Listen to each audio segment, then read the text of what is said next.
سلام علیکم دوستان مهربان. امروز ما با ماه قپی آمدیم. یک کم ترکم که باشه گفتیم تیوبه کنیم، کانال لفتیم مردم ببریم تماشا کنن. این همی لویز برستیم.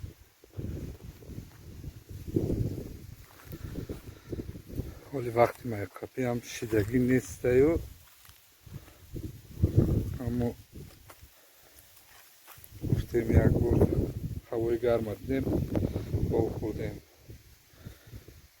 اکران کتی اومدگیم دوستو. از وقتی همه اکرانه اینجا مایده اتدتا زده گرفته ایسی ماهی کلان نداره و کرسوی مایده سلیوتکه اینجا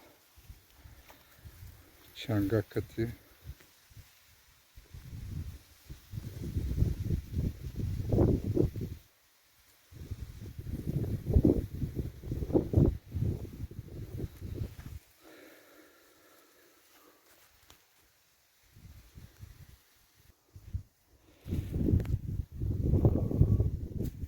نه ماهی های گرفتگی را نشان بده. ماهی مایده هنو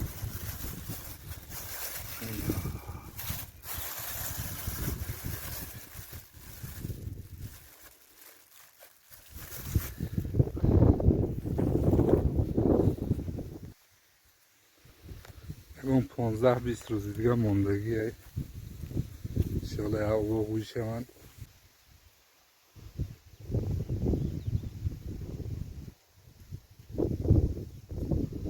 ماهی کلان اول برمگی نیسته و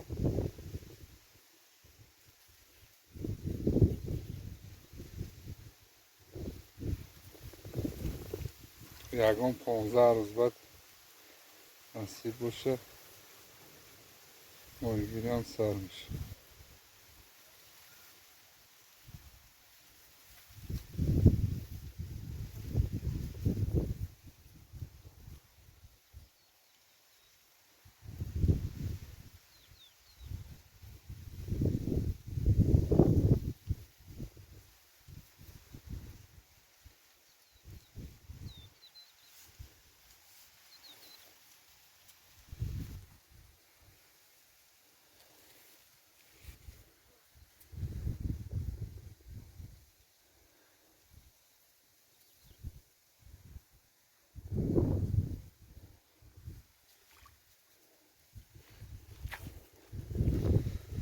این کرس